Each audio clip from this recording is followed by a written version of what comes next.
Bueno, ahora vamos a tener 10 minutitos para una mesa redonda. No es cuestión única y exclusivamente de proponer datos, sino de ver cómo estas soluciones dialogan entre sí, cómo los espacios vacantes pueden ser un alivio para las inundaciones o cómo el reverdecer la ciudad puede ser una oportunidad para estas calles, para el ciudadano, ¿no? Entonces, me gustaría que los cuatro ponentes subieran a las sillas para dar un espacio para el público. A ver si se anima. Tenemos 10 minutitos. Podría ser una oportunidad para estas cuestiones que se os han quedado en el tintero, proponerlas. Si no, yo me lanzo directamente a hacer alguna pregunta transversal que una las cuatro ponencias. Bueno, vale, bien. Me habían dado instrucciones de que me quedara arriba.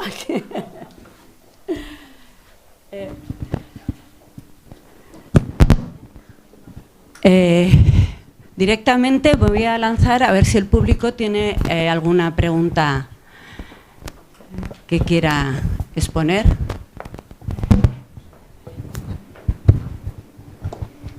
Hola, yo quería hablar sobre el tema del suelo vacante y de las posibilidades que da.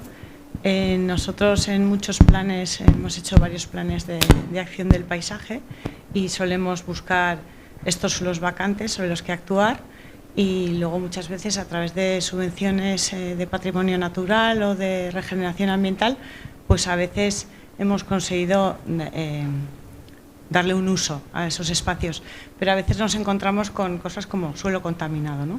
Te dan la subvención, el suelo está contaminado y no puedes acabar realizando el proyecto. Digamos que a veces hay que ver, la pregunta es cómo podemos agilizar o cómo este suelo contaminado puede acabar teniendo un uso de mientras tanto. Bueno, igual empiezo yo, pero se lo pasaré a Loli porque esto es una cosa muy recurrente. Yo creo que para determinados los suelos contaminados pueden ser de diferente tipo, pero en determinados casos los usos transitorios pueden servir de manera transitoria.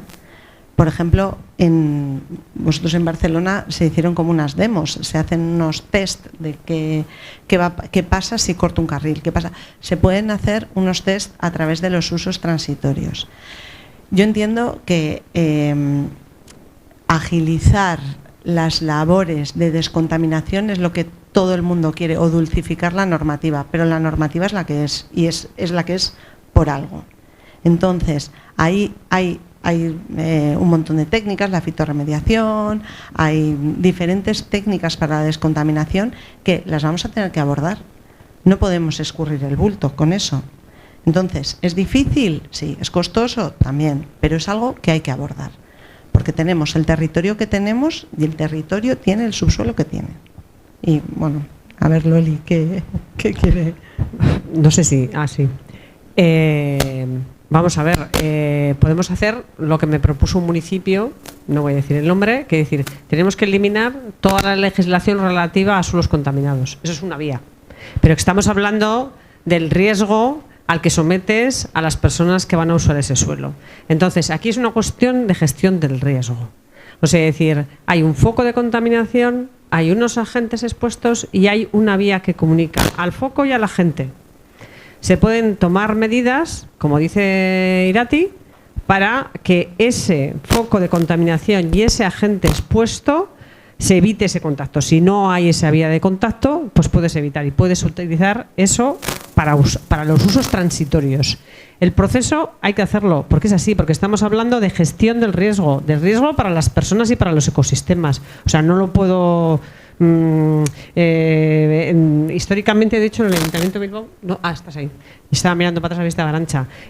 Una de las cosas que yo vi en Zorrozaurre, por ejemplo, era decir, bueno, hacemos el planeamiento de toda la pastilla de Zorrozaurre excluyendo los gastos asociados a los suelos contaminados. Pues has hecho un pan como unas tortas. ¿Qué es lo que pasó? Pues que no era viable. Entonces hay que integrar en tiempo y en montante económico esa necesidad, porque es así, porque no la puedes borrar, porque forma parte de la mancha histórica del desarrollo de ese suelo históricamente. O sea, es decir, hay que integrarlo. Que existen técnicas, que es lo que tenemos que explotar, no técnicas de escabo y me llevo. Entonces, hay que ver y trabajar con la gestión del riesgo para hacer viables esos usos.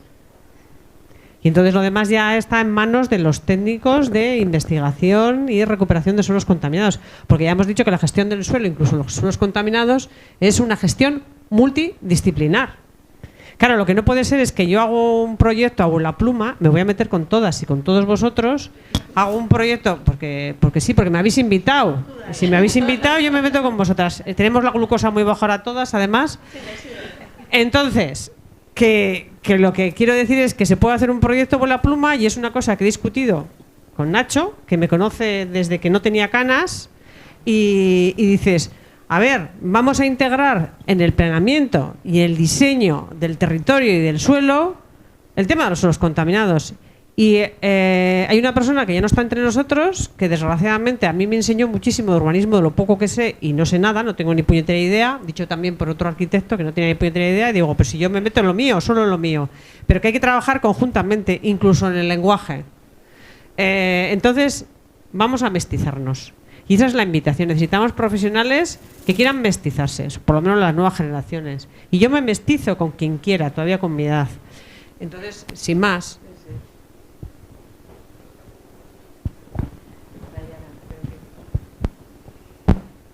En cualquier caso, la descontaminación de los suelos vacantes o no, habría que hacerlo. Sea un uso temporal o no. Quiero decir, forma parte de... Pero es la gestión del riesgo. Descontaminación es gestión del riesgo. ¿Y la descontaminación o no? O sea, igual Claro, sí. Vale. Igual no hace... Es que sí. un suelo está contaminado cuando supone un riesgo para el uso. Vale. O sea, es que lo que hay que entender también son conceptos técnicos. Un suelo está contaminado cuando supone un riesgo para los usuarios o para el ecosistema. Si se está produciendo una fuga al medio, estoy en la ribera y se está produciendo una fuga de elementos de ese terreno hacia el agua, va a llegar una y me va a decir, oye, que tienes que hacer algo. Entonces tendré que tomar medidas de contención. Oye, que es que hay residuos que pueden ser cancerígenos en un riesgo con una probabilidad X para los usuarios. Tendré que intervenir pues con medidas de aislamiento. O sea, es decir, un suelo contaminado existe cuando supone un riesgo. Vale. Hola. Bueno, Adelante, también tiene Nayara. que ver un poco con esta intersección entre nuestro trabajo como arquitectas y la ley, ¿no? O sea, me ha parecido muy curioso que hemos comenzado la sesión con una presentación de Ana en la que claramente había una renaturalización de un espacio y luego, pues bueno, ver cómo desde la administración, pues evidentemente hay unas, es difícil, ¿no? Tiene unos condicionantes. Entonces, bueno, le quería preguntar a Ana que sí que ha dejado un poco de ver que ha habido como una, ¿no? Que tuvisteis un poco que negociar, no sé, con el Ayuntamiento de Barcelona, pues nada, que cómo fue esa interrelación. Si ellos pudieron, más que nada, dónde os pusieron un poco los límites y vosotras ahí, pues qué trucos usasteis para entremeteros en los límites de la administración.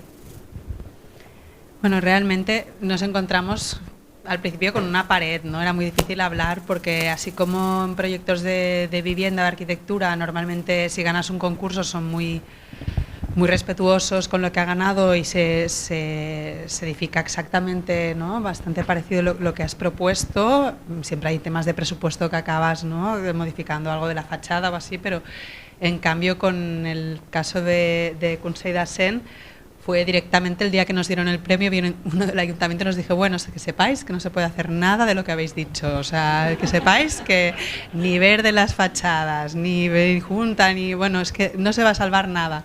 Nos lo dijo mientras nos hacíamos la foto, o sea, como, ya está, o sea, quitaros ya. Y bueno, al final nos arremangamos, nos pusimos a trabajar y nos estuvimos un tiempo ahí intentando hacer un reset y olvidándonos de la propuesta. Y lo afrontamos con la mayor ilusión, pero también poniéndonos un poco la careta de, vale, pues vamos a jugar con las reglas de juego del ayuntamiento, que son muy duras. Claro, cuando la calle implica tantos tantos agentes, ¿no? Que sea de pasar un camión de la basura, de pasar la ambulancia, las personas con discapacidad, bueno, todo ha de ser accesible, el tema de las terrazas, el tema de los suministros, es que hay tantos temas que se cruzan y que tienen tanto miedo que al final lo que prima es el miedo, ¿no? Y no, esto nunca lo hemos hecho. Esto es que hasta torcer 45 grados el pavimento era un problemón, es que no lo veían, pero ¿cómo vais a torcer? Pero si tenemos chaflanes que todos son 45 grados en Barcelona, ¿por qué no podemos? No, o sea, todo ha de ser granito gris, todo. Bueno, al final jugamos con sus reglas de juego y las implementamos intentando conseguir nuestros objetivos, ¿no? Pero fue muy difícil, fue una lucha y además en Barcelona no sé cómo funciona aquí, pero los técnicos del ayuntamiento cada uno se dedica a lo suyo y no hablan entre ellos. Sí, es verdad. No hay comunicación. Entonces, yo no llevé el proyecto, pero mi socia que lo llevó, en unas reuniones interminables que no eran imposibles, porque tú intentabas complacer a unos, pero entonces estabas contradiciendo a los otros, o sea, era muy difícil. Y bueno, al final también este proyecto fue muy clave, rodearse de técnicos que nos complementaban, con paisajistas, de ingenieros, de todo, ¿no? Y que acabamos haciendo un equipo multidisciplinar y nos fuimos acompañando, pero realmente fue muy complicado tirar este proyecto adelante. Muchas limitaciones. Un poquito por la parte que me toca, que solamente me puedo defender un poco porque no tengo mucho margen. A ver, simplemente un poco como lo que decía Loli, tenemos unas reglas de juego, ¿no? Cuando presentáis proyectos son chulísimos, son súper atractivos, están muy bien, pero al final los tenemos que adaptar a unas reglas de juego que tiene una ciudad, que tiene un montón de ordenanzas, reglamentos, lo que decías tú en diferentes ámbitos, ¿no? Tráfico, semáforos, accesibilidad, bomberos, y eso es que no nos lo podemos saltar. Luego sí que es cierto que hay miedo para actuar ciertas cosas, pues porque al final estás trabajando con dinero público, ¿no? Y bueno, pues al final tu dinero quizá para tu... No sé, es una reflexión así que lanzo.